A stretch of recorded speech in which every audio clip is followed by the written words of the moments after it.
Haryana BJP ने अपनी list जारी कर दी है और इस लिस्ट में कैथल के मौजूदा विधायक लीलाराम गुर्जर पर दूसरी बार विश्वास जताया है। इस वक्त डेली पोस्ट से बातचीत करने के लिए हमारे साथ मौजूद हैं लीलाराम गुर्जर। इनसे जान लेते हैं कि किस प्रकार की तैयारियां हैं, किस प्रकार की रणनीति बनाई गई है ताकि अब की बार भी जो कैथल को फतेह कर सके और कैथल विधानसभा सीट से कमल खिलाने में कामयाब हो। गुर्जर साहब, स्वागत आपका। धन्यवाद, नमस्कार जी। मैं सभी दर्शकों का धन्यवाद करना चाहूँगा और ये भी कहना चाहूँगा कि भारतीय जनता पार्टी के शीर्ष नेतृत्व ने जो मेरे जैसे पार्टी के छोटे से कार्यकर्ता पर विश्वास जताया है, उसके लिए मैं हमारी समस्त लीडरशिप को बधाई देता हूँ, उनका धन्यवाद करता हूँ और उनको आश्वस्त भी करना चाहूँगा कि जो उन्होंने विश्वास व्यक्त किया है मेरे ऊपर, मैं उस पर खरा उतरने का काम करूँगा। तो मौजूदा जिस प्रकार की स्थिति बनी हुई है, तो क्या चुनौतियां देखते हैं और कौन सी वो नीतिगत योजना है सरकार से जुड़ी हुई जो बातें हैं वो वोटर तक आप साधने में कामयाब रहेंगे? भारतीय जनता पार्टी की सरकार पिछले 10 साल से काम कर रही है हरियाणा प्रदेश में और केंद्र में भी। कोई चुनौती नहीं है। अब पिछले दिनों लोकसभा के चुनाव थे, मीडिया के माध्यम से, अखबारों के माध्यम से कांग्रेस के और दूसरी पार्टियों के साथी कितना शोर मचाते थे। अब की बार बदलाव है, जनता बदलाव चाहती है, जनता बदलाव करेगी, ये करेगी। झूठ बोलने का काम किया कि अगर भारतीय जनता पार्टी आ गई तो संविधान बदलने की काम करेगी। परंतु हिंदुस्तान की जनता ने अपने मत के द्वारा आदरणीय नरेंद्र भाई मोदी जी को तीसरी बार भारत का प्रधानमंत्री बनाने का काम किया।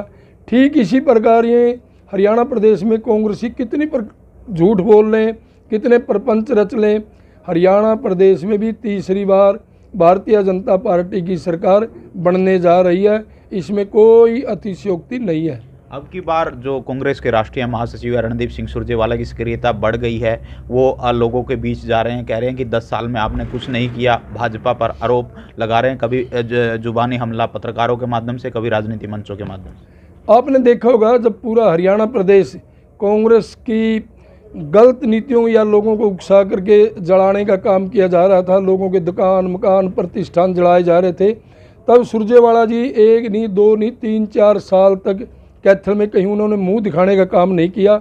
अब सक्रियता कहाँ है? पिछले 1-1.5 महीने से अब चुनाव हो गया, अब आ गए यहाँ पर अपना मुखट्टा लेकर के, इसलिए लोग उनको अच्छी तरह जान चुके हैं।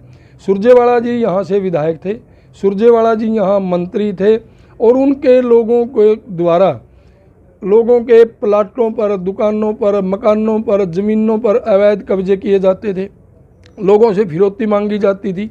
छोटी सी छोटी नौकरी पर भी लोगों उनके गुर्गों के द्वारा पैसे लुटे जाते थे। इस प्रकार का कुशासन से हरियाणा प्रदेश की जनता ने छुटकारा लिया है और अब हरियाणा प्रदेश की जनता जान चुकी है कि वही पुराना अराजकता वाला माहौल हरियाणा प्रदेश में हरियाणा की जनता नहीं होने देगी।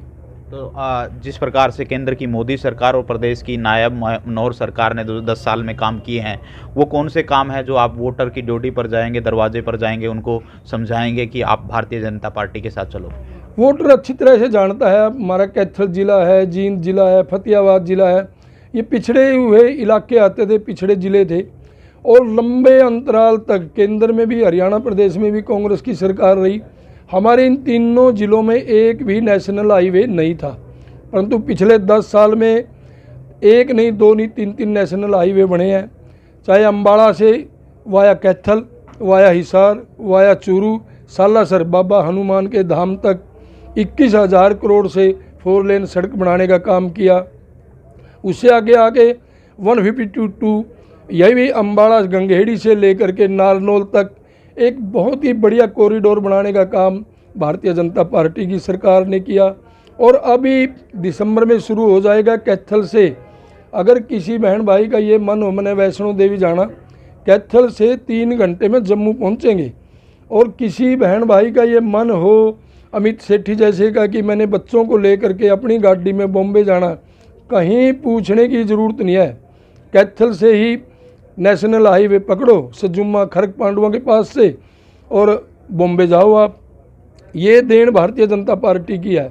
उससे आगे जा कर के अब देखेंगे कांग्रेस के लोगों ने इतना प्रचार किया, खुल गया कैथल में मेडिकल, पीजीआई खुल गया। बेवकूफ़ बनाने का काम किया और 1 रुपये का भी काम, 1 रुपये का कह रहा हूँ, काम नहीं किया। जब भारतीय जनता पार्टी की सरकार आई, हमने माननीय मुख्यमंत्री मनोहर लाल जी से बात की, उन्होंने हमारी अपील को स्वीकार करते हुए कैथल हल्का नहीं कहूँगा, कैथल ज़िले को 1000 करोड़ का मेडिकल कॉलेज देने का काम किया। उसका नामकरण भी भगवान श्री परशुराम के नाम पर किया गया। आज उस पर दिन रात काम चला हुआ है। 9-10 मंजिल तक टावर के लेंटर डल चुके हैं। आप देखेंगे कि 1 साल के अंदर कैथल में भव्य मेडिकल कॉलेज बनकर के तैयार होगा। कैथल शहर से क्योड़क तक 18 करोड़ से 4 लेन सड़क बनकर के तैयार हो गई। अपने खनौरी पाडला रोड से लेकर के मानस रोड से चीका रोड से खुराना रोड तक डबल लेन की सड़क 22.5 करोड़ में बनकर के तैयार हो गई है।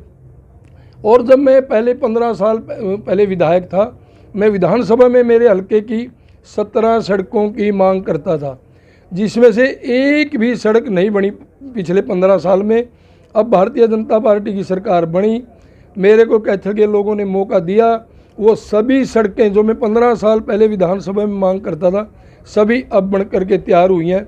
चाहे वो गांव जसवंती से डोहर की सड़क है, चाहे कुलतारण गांव से लेकर के उझाना की सड़क है, चाहे कुतुबपुर गांव से लेकर के रेडिया की सड़क है, चाहे दीवाड़ गांव से लेकर के धुंधरेड़ी की सड़क है, चाहे सजुम्मा गांव से लेकर के लांबा खेड़ी की सड़क है, चाहे गुणा से लेकर के सांगण की सड़क है, चाहे मानस से लेकर के अटैला की सड़क है, चाहे मानस से लेकर के हमारे फरस माजरा की सड़क है, और चाहे मानस से लेकर के गढ़ी की सड़क है, और चाहे मानस से लेकर के बाबा लदाना से एक रोड निकली है, उस पर चढ़ी है 78 लाख में।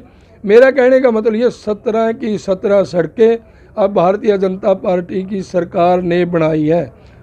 ये थे मेरे साथ कैथल के विधायक, जिन्होंने हर सवाल का बेबाकी से जवाब दिया और कहा कि भाजपा राज में विकास के जो रास्ते खुले हैं और जिसका फ़ायदा जनता जनार्दन को मिला है, उन्हीं बातों को लेकर वो जनता जनार्दन के दरवाजे पर जाएंगे, भाजपा के पक्ष में वोट करने की अपील करेंगे और कैथल विधानसभा में एक बार फिर से कमल खिलवाने के लिए मजबूत दिख रहे हैं। डेली पोस्ट कैथल से बलिंदर कुमार।